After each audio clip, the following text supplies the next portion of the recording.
നമസ്കാരം, ഞാൻ ഡോക്ടർ അമൃത, ഹോമിയോപ്പത്താണ്.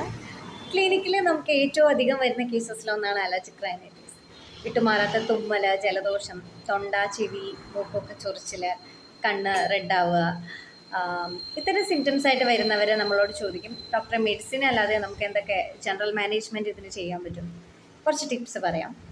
രാവിലെ എണീറ്റിട്ട് ഫസ്റ്റ് ഫേസ് വാഷ് ചെയ്യുന്നത് ചെറു ചൂടുവെള്ളത്തിൽ കഴുകാൻ ശ്രമിക്കുക.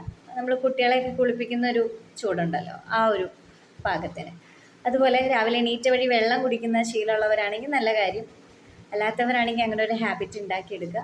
കുറച്ച് ഇഞ്ചി നീരും കൂടി ചേർത്ത് കുടിക്കുകയാണെങ്കിൽ നന്നായിരിക്കും. ആൻറ്റി ഇൻഫ്ലമേറ്ററി പ്രോപ്പർട്ടി ഉള്ളതുകൊണ്ട് അലർജിക് ടെൻഡൻസി കുറയ്ക്കാൻ സഹായിക്കും. അതുപോലെ ഒരല്പം തേനിൽ ഒരു നുള്ള മഞ്ഞൾപ്പൊടി ചേർത്ത് രാവിലെ കഴിക്കുന്നത് നല്ലതാണ്. ഈ പറഞ്ഞ പോലെ തന്നെ ആൻറ്റി ഇൻഫ്ലമേറ്ററി പ്രോപ്പർട്ടീസ് ഉള്ളതുകൊണ്ട് IG ലെവൽ കുറയ്ക്കാൻ ഇതിനൊക്കെ സഹായിക്കും. അതുപോലെ സവാള നമ്മൾ ഫുഡിൽ കറിയിൽ കുറേ ഉപയോഗിക്കാമെന്നല്ലാതെ നമ്മൾ പച്ചയ്ക്ക് കുറച്ച് സാലഡ് പോലെയൊക്കെ ആയിട്ട് കഴിക്കുവാണെങ്കിൽ നന്നായിരിക്കും. ഒരു കാമുറി അരമുറിയൊക്കെ ഡെയിലി വെച്ചിട്ട്. അതുപോലെ തുമ്മി നമുക്ക് തലവേദന വരുന്നവരുണ്ട്. അങ്ങനെയുള്ളവർക്ക് നമ്മൾ കുട്ടികൾക്ക് ഇട്ട് കൊടുക്കുന്ന രാസ്നാദി പൊടി ഉണ്ടല്ലോ, അതിലൊരല്പം നാരങ്ങ നീരൊക്കെ ചേർത്ത് ഫ്രോണ്ടൽ സൈനസൈറ്റിസ് ഉള്ളവർക്കൊക്കെ നെറ്റിയിലൊക്കെ പുരട്ടി കൊടുത്താൽ നന്നായിരിക്കും. ഇതൊന്നും പെർമനൻറ്റ് റിലീഫല്ല, ടെമ്പററി ആയിട്ടുള്ള ഒരു ആശ്വാസം മാത്രമാണ്. മെഡിസിൻ മസ്റ്റായിട്ട് വേണം. സോ കുറച്ച് ജനറൽ ടിപ്സാണ് അലർജിക് റൈനൈറ്റിസ്.